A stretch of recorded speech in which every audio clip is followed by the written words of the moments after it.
This program is sponsored by Thrill City, Hyderabad.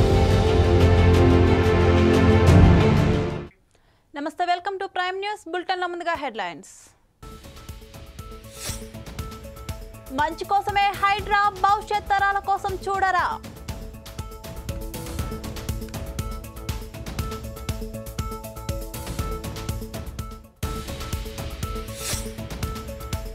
Dasara నవరాత్రులు నేటి నుంచే అమ్మను కొలిస్తే అంతా మంచే.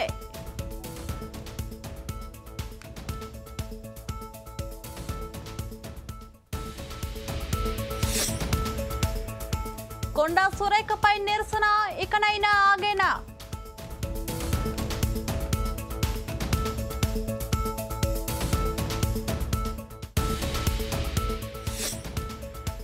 కుటుంబ వివరాలు సేకరణ డిజిటల్ కార్డు ఆగేనా.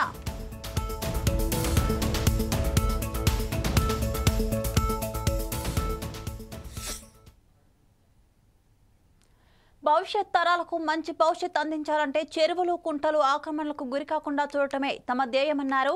రేపు మూసి కూడా మిగలదని రేవంత్ ఆవేదన వ్యక్తం చేశారు. మునిగిపోతుంది, చూస్తుంటే చెరువులు మూసుకుపోయినాయి, నాలాలు మూసుకుపోయినాయి. ఇంకా కొంతకాలం చూస్తే మూసి కూడా మూసుకుపోతుంది. ఇవన్నీ మూసుకుపోయినాక వర్షాలు వరదలు వచ్చినప్పుడు ఆ నీళ్లు వచ్చేది మన ఇళ్లలోకే. ఆ రోజు మనల్ని కాపాడడానికి అయ్యో పాపం అనడానికి కూడా ఎవడు మనిషి మిగలడు. అందుకే ఈరోజు రాజకీయాలలో లోతు తెలియక కాదు, కొన్ని మంచి పనులు భవిష్యత్ తరాలకు అందించాలంటే మన పిల్లలకు వాళ్ళ పిల్లలకు భవిష్యత్ తరాలకి నగరాన్ని ఒక మంచి నగరంగా సురక్షితమైన నగరంగా అందించాలి అని అంటే ఎవరో ఒకరు ఎఫ్టీఎల్లో ఆక్రమణలు తొలగించాలి, బఫర్ జోన్లో తొలగించాలి, నాలాలను తొలగించాలి, మూసీలో ఆక్రమణలు తొలగించాలి. వర్షాలు వచ్చినప్పుడు వరదలు రాకుండా ఈ నీళ్లను నియంత్రించి చెరువుల్లో ఒడిసి పట్టాలి. హైదరాబాదు నగరం ఇవాళ ఒకప్పుడు 200 ఫీట్లు వేస్తే బోరు పడేది, ఇవాళ 1200 ఫీట్లు వేసినా బోరు పడతలేదు.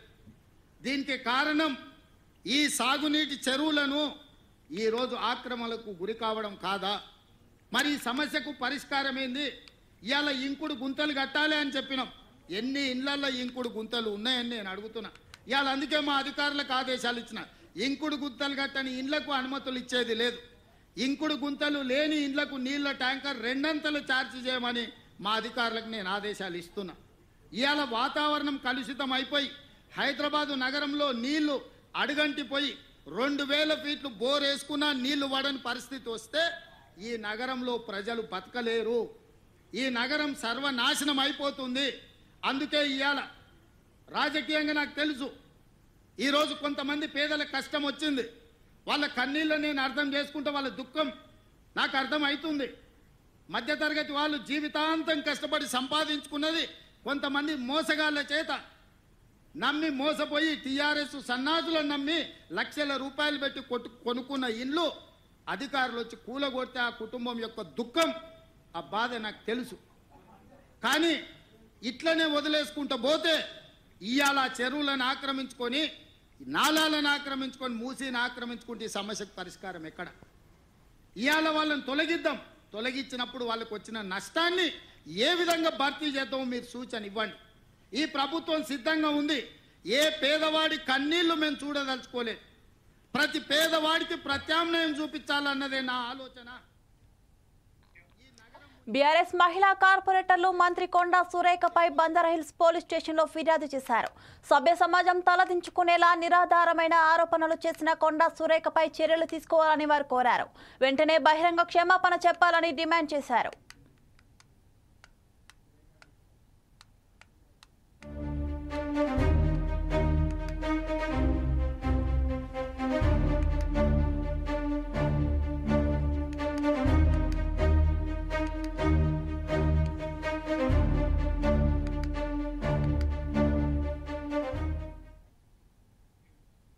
పెద్దపల్లి పట్టణం తెలంగాణ తల్లి విగ్రహం వద్ద మంత్రి కొండా సురేఖ కేటీఆర్ పైన చేసిన అనుచిత వ్యాఖ్యలకు నిరసనగా ఆందోళన చేపట్టారు.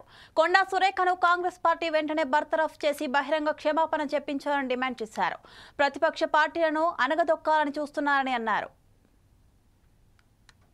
ప్రతిపక్షం మీద ఎట్లా మీరు బురద చల్లే ప్రయత్నం చేస్తున్నారు కాబట్టి కనీసం గదన్న మాట్లాడండి. మరి అది కూడా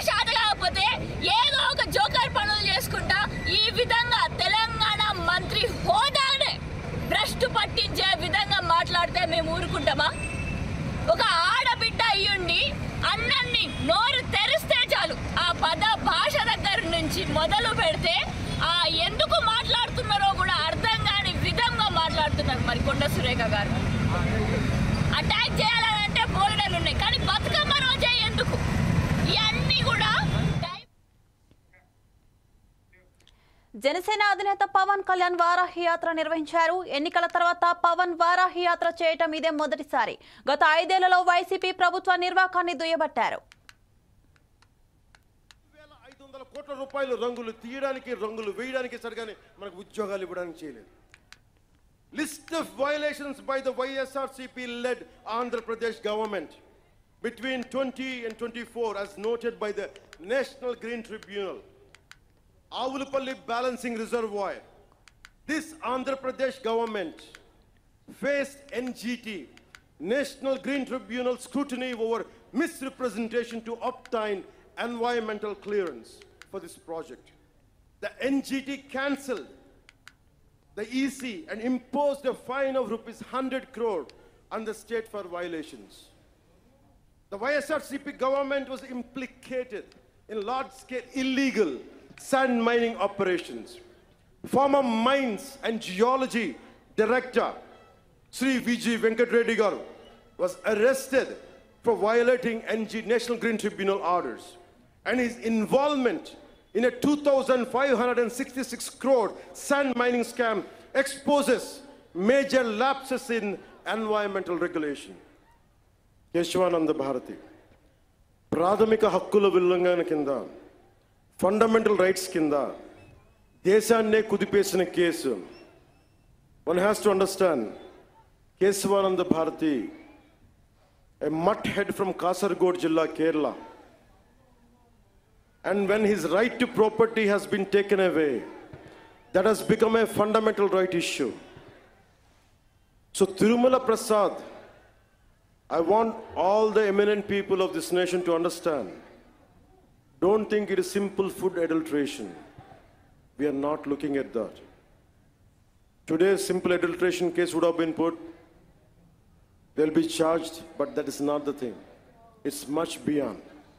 It's an attack on Sanatana Dharma for the last half a decade. That's the crux of it. అలాగే చాలామంది మనకి ఈ మాట అంటూ ఉంటారు, సనాతన ధర్మం வந்து வைரஸ். தமிழில் சொல்லுவாங்க, தமிழில் சொல்லிட்டாங்க, சனாதன தர்மம் வந்து ஒரு வைரஸ், அது நாசம் பண்ணணும்னு சொல்றாங்க.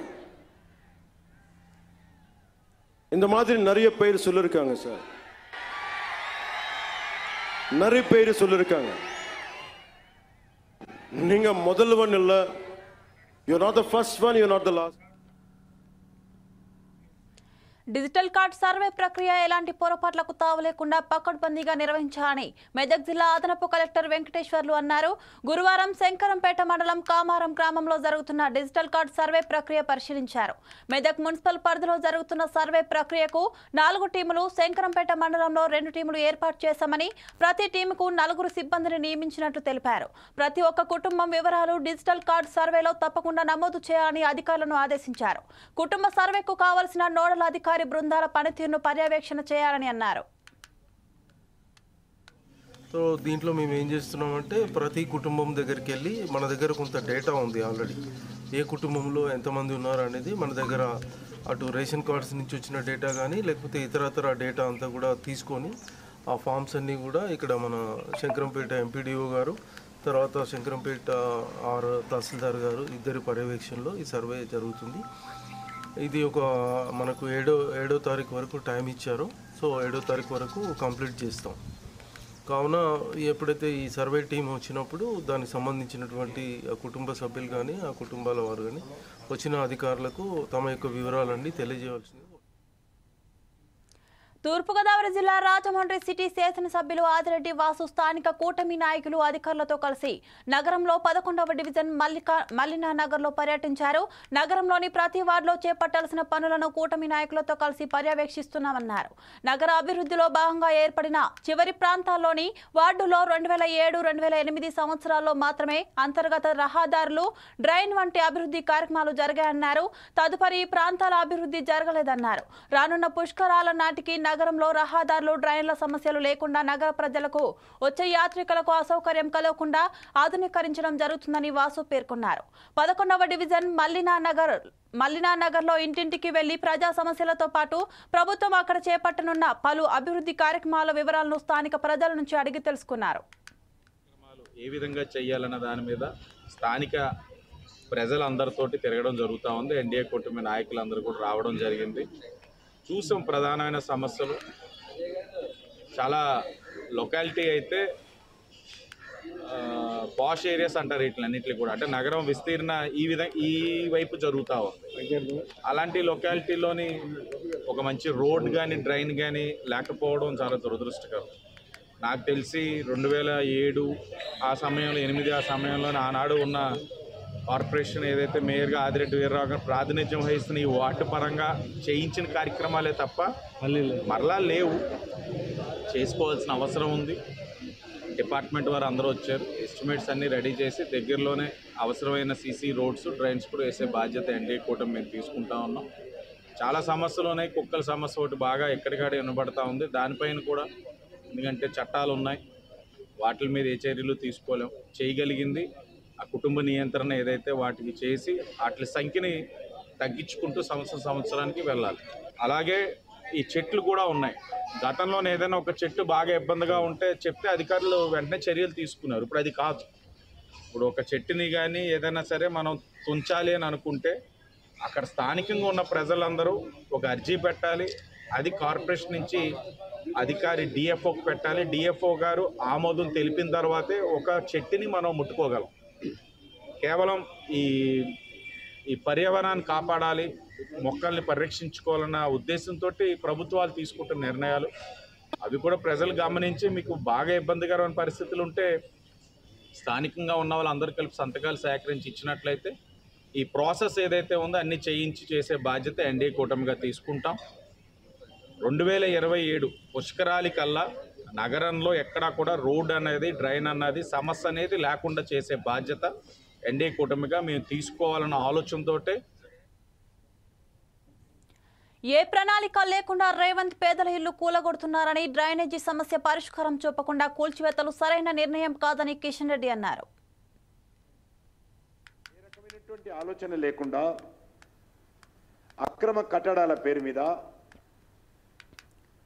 పేదల ఇళ్లను కూల్చేటువంటి ప్రయత్నం ఏదైతే చేస్తుందో భారతీయ జనతా పార్టీ తీవ్రంగా వ్యతిరేకిస్తున్నాము, ఖండిస్తున్నాము.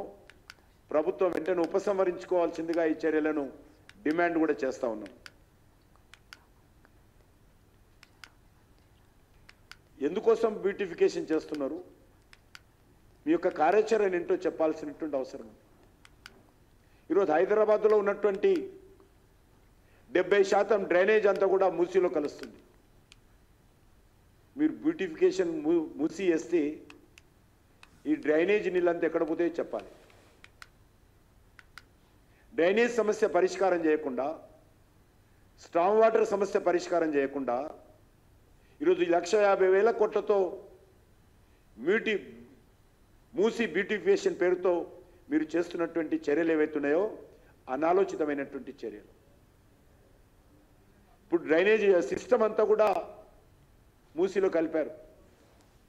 అక్కడ మనము చేవెళ్ళ నుంచి మొదలు పెడితే, గండిపేట నుంచి మొదలు పెడితే మన యొక్క హయత్ నగర్ వరకు కూడా అన్ని రకాల డ్రైనేజీ వ్యవస్థ అంతా కూడా మూసీలో కలిపారు. దానికి ప్రత్యామ్నాయం ఏమిటి? ముందు ఈ మూసీకి సంబంధించినటువంటి రివర్లో కలుస్తున్నటువంటి డ్రైనేజీ పైపులంతా కూడా తీసుకుపోవడానికి ఏ రకమైనటువంటి కార్యాచరణ మీ దగ్గర ఉంది? ముందా పని ప్రసిద్ధి చెందిన ఏడుపాయల వనదుర్గ భవానీ ఆలయం వద్ద దేవి శరన్నవరాత్రులు అత్యంత వైభవంగా ప్రారంభమయ్యాయి. మొదటి రోజు బాలా త్రిపుర సుందరిగా అమ్మవారు భక్తులకు దర్శనమిచ్చారు. శ్రీ మాధవానంద సరస్వతి స్వామివారు ఆలయం రాజగోపురంలో అమ్మవారికి ప్రత్యేక పూజలు నిర్వహించారు. మంజీరా నదికి ప్రత్యేక పూజలు నిర్వహించి గంగా హారతి ఇచ్చారు. మంజీరా నది మధ్యలో వెలిసిన అమ్మవారు వనదుర్గ మాతగా మనకు దర్శనమిస్తారు. ఇక్కడ అమ్మవారిని దర్శించుకోవడం పూర్వజన్మ సుకృతంగా భావించాలని స్వామివారు అన్నారు.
సేవ చేసుకునే అవకాశం మనకు లభించింది.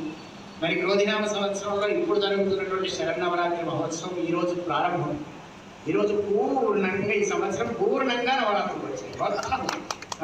10 రోజులు అంటే 10 రోజులు దసరా వరకు పరిపూర్ణంగా అమ్మవారి యొక్క సేవ చేసుకునే అవకాశం లభించింది. ఇక ప్రతి పౌర్ణిమ కూడా మంచి బ్రహ్మాండంగా పల్లెకి సేవ జరుగుతుంది.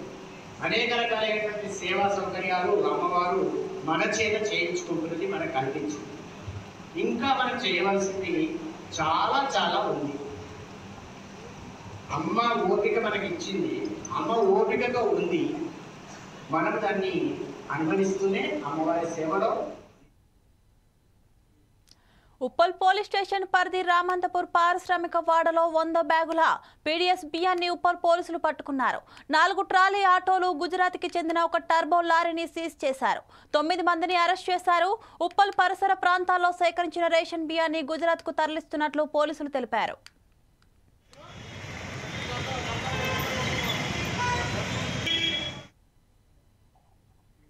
ఇవి bulletin updates. Keep watching 4 Sides TV.